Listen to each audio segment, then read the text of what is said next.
ડીસા ખાતે રાષ્ટ્રીય માર્ગ સલામતી મહિનો 2026 અંતર્ગત ડીસા બટાકા સર્કલ ખાતે બનાસકાંઠા જિલ્લા ટ્રાફિક પોલીસની જનજાગૃતિ ઝુંબેશ. રાષ્ટ્રીય માર્ગ સલામતી મહિનો 2026ની ઉજવણી અંતર્ગત ડીસા શહેરના વ્યસ્ત એવા બટાકા સર્કલ ખાતે આજે બનાસકાંઠા જિલ્લા ટ્રાફિક પોલીસ દ્વારા વિશેષ જનજાગૃતિ કાર્યક્રમનું આયોજન કરવામાં આવ્યું હતું.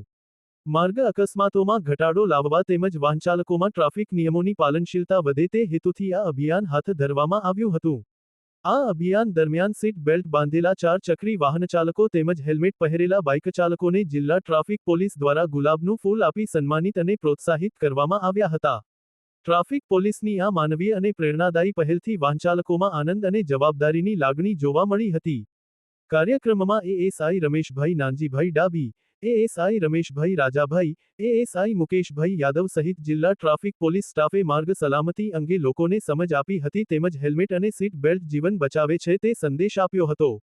આ સમગ્ર કાર્યક્રમ જિલ્લા ટ્રાફિક પીઆઈ જાડેજા સાહેબના માર્ગદર્શન હેઠળ યોજાયો હતો. પીઆઈ સાહેબે જણાવ્યું હતું કે ટ્રાફિક નિયમો માત્ર દંડ માટે નહીં પરંતુ નાગરિકોના જીવનની સુરક્ષા માટે છે. નિયમોનું પાલન કરવાથી અકસ્માતોમાં નોંધપાત્ર ઘટાડો શક્ય છે. સ્થાનિક નાગરિકો અને વાહનચાલકો દ્વારા જિલ્લા ટ્રાફિક પોલીસની આ કામગીરીને સરાહના મળી રહી છે.